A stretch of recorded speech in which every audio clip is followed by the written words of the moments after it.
ఇప్పటికే చాలామంది ఏముంది కరెంటు ఒప్పందాలపై కేసీఆర్కు నోటీసులు. ఇది బిగ్ బ్రేకింగ్ న్యూస్ చెప్పాలి. ఎందుకంటే కేసీఆర్ చేసిన పనులలో మంచిగా చెడ్డ అని అనాలిసిస్ చేసుకోవడానికి కరెంటు ఒప్పందాలు ఎట్లా ఏ విధంగా చేస్తున్నారంటే ఆయనంతలో ఒంటెత్తి పోకడగానే చేసుకోవాలని చెప్పొచ్చు. ఒంటెత్తి పోకడగా నాదే ఇష్టారాజ్యం అన్నట్టుగా తయారైనది. కరెంటు ఒప్పందాలపై కేసీఆర్కు నోటీసులు. ఈ నెల 15 కల్లా వివరణ ఇవ్వాలని జస్టిస్ నరసింహన్ రెడ్డి కమిషన్ ఆదేశాలు జారీ చేసింది. ఛత్తీస్గఢ్లో అగ్రిమెంట్ వద్దని అధికారులు చెప్పినా బీఆర్ఎస్ సర్కారు వినలే. భారీగా ఖర్చు చేసి కరెంటు కొన్నారు. ఎంత నష్టం జరిగిందో తేలుస్తాం. టెండర్లు లేకుండా భద్రాద్రి యాదాద్రి థర్మల్ ప్లాంట్ నిర్మాణ పనులు. భద్రాద్రి థర్మల్ ప్లాంట్ కాలం చెల్లిన సబ్ క్రిటికల్ టెక్నాలజీ. ఇప్పటి వరకు కేసీఆర్ సహా 25 మందికి నోటీసులు. వివరణ సంతృప్తికరంగా లేకుంటే వ్యక్తిగతంగా అటెండ్ కావాల్సిందే. మాజీ సీఎండి ప్రభాకర్ రావు, ఎస్కే జోషి, అరవింద్ కుమార్ను విచారించాం. మీడియాతో చిట్ చాట్ జస్టిస్ నరసింహారెడ్డి సంచలన వ్యాఖ్యలు చేశారు. ఏమని చెప్పారంటే నోటీసులు టెండర్లు ఏకపక్షంగా తీసుకున్నారు. ఎవరికి ఇష్టమైన వాళ్ళకే ఆయనకు అన్యాయాలకే ఆయనకు సంబంధించిన వాళ్ళకే టెండర్ నోటీసులు ఇవ్వకుండా టెండర్ నోటీసులు ఇవ్వాలి.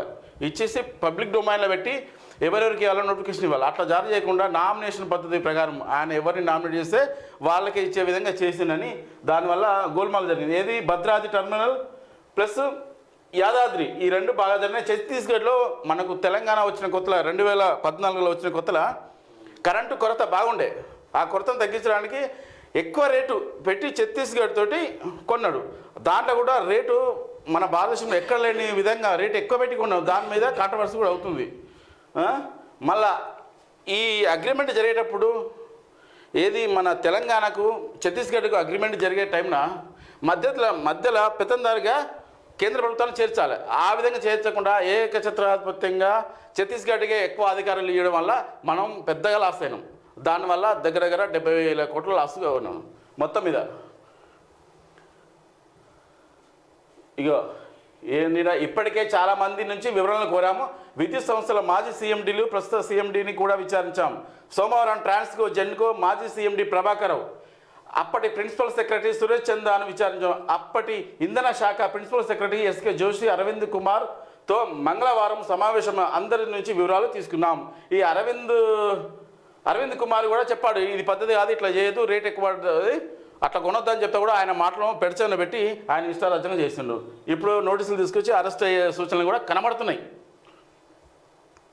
తప్పుడు సమాచారం ఇస్తే చర్యలు తప్పవు. 25 లోపు అఫిడవిట్లు ఇవ్వాలని కాళేశ్వరం ఇంజనీర్లకు చెప్పాం. జస్టిస్ ఘోష్ వివిధ విభాగాలకు చెందిన 20 మంది ప్రశ్నించాం. కాళేశ్వరం నిర్మాణ సంస్థలకు ఎంక్వైరీ పిలుస్తాం. తప్పుడు లెక్కల వల్లే బ్యారేజీకి నష్టం వాటిల్లేదని అన్ని అంశాలపై లోతుగా చర్చిస్తామని. ఇది కాళేశ్వరం విషయం. ఆ కేసీఆర్ గవర్నమెంట్ ఏది చేసినా దాని మీద ఎంక్వైరీ అవుతుంది. ఏది కరెక్ట్ జరగట్లేదు.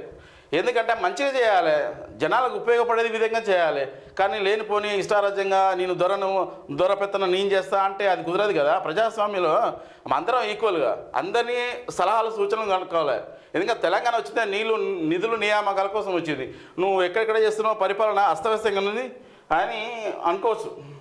గత బీఆర్ఎస్ ప్రభుత్వ హయాంలో జరిగిన విద్యుత్ కొనుగోలు ఒప్పందాల్లో అవకతవకలపై బీఆర్ఎస్ అధినేత మాజీ CM KCR justice Narasimha Reddy commission మరోసారి నోటీసులు ఆల్రెడీ ఒకసారి అందజేశారు. మళ్ళీ రెండోసారి ఈ నెల 15వ తేదీ కల్లా కేసీఆర్ తన వివరణ అందజేయాలని స్పష్టం చేశారు. గత ఏప్రిల్ నెలలోనే కేసీఆర్ నోటీసులు పంపినప్పటికీ అతను ఏమన్నాడంటే కేసీఆర్ నాకు టైం కావాలి, జూలై 30 వరకు తాను వివరణ ఇవ్వలేనని కేసీఆర్. ఎందుకంటే ఎలక్షన్లు ఉన్నాయి అనేది ఒక్కపెట్టి నేను 30 తారీఖు వస్తా, అది జూలై 30 వరకు అప్పుడు వస్తాను పెట్టిండు. మరి అంటే వాళ్ళకి టైం తక్కువ ఉంది కదా. కేసీఆర్ నుంచి సమాధానం వచ్చింది. కానీ ఎంక్వైరీ గడువు తక్కువ ఉండడంతో ఈ నెల 15లోగా ఎట్టి పరిస్థితుల్లోనూ వివరణ పంపాలని సమాధానం సంతృప్తికరంగా లేకుంటే వ్యక్తిగతంగా హాజరు కావాల్సిందేనని మరోసారి నోటీసు పంపారు. జస్టిస్ నరసింహారెడ్డి మంగళవారం వెల్లడించారు. గత సర్కారు హయాంలో ఛత్తీస్గఢ్తో జరిగిన విద్యుత్ కొనుగోలు ఒప్పందాలు, యాదాద్రి భద్రాద్రి థర్మల్ ప్లాంట్ నిర్మాణ పనుల్లో అక్రమాలు నిగ్గుతేల్చేందుకు రాష్ట్ర ప్రభుత్వం జస్టిస్ నరసింహారెడ్డి ఆధ్వర్యంలో జ్యుడిషియల్ కమిషన్ వేసినాయి. అంటే మెయిన్ ఎఫెక్ట్ జరిగింది ఛత్తీస్గఢ్ ఒప్పందం ఎక్కువ రేటు. రెండోది యాదాద్రి కూడా అది ఉత్పత్తి కావాలంటే కనీసం ఒక యూనిట్కి 8 రూపాయలు పడుతుంది. ఆ 8 రూపాయలు పెట్టి జనాలకి ఎవరి మీద వేస్తాం? జనాల దగ్గర నువ్వు వసూలు చేసి కరెంట్ బిల్లు ఆల్రెడీ వసూలు చేస్తేనే అన్నీ చేస్తేనే 80,000 కోట్లు అయింది. మన ఇప్పుడున్న ప్రభుత్వం ఫ్రీ కరెంట్ అని ఇస్తుంది. మరి ఇది ఎన్ని వేల కోట్లు అప్పు చేస్తుందో జనాలు జాగ్రత్తగా ఉండాలి. ఎవరికి ఓటేయాలి ఎవరికి ఓటేయద్దని. ఆ?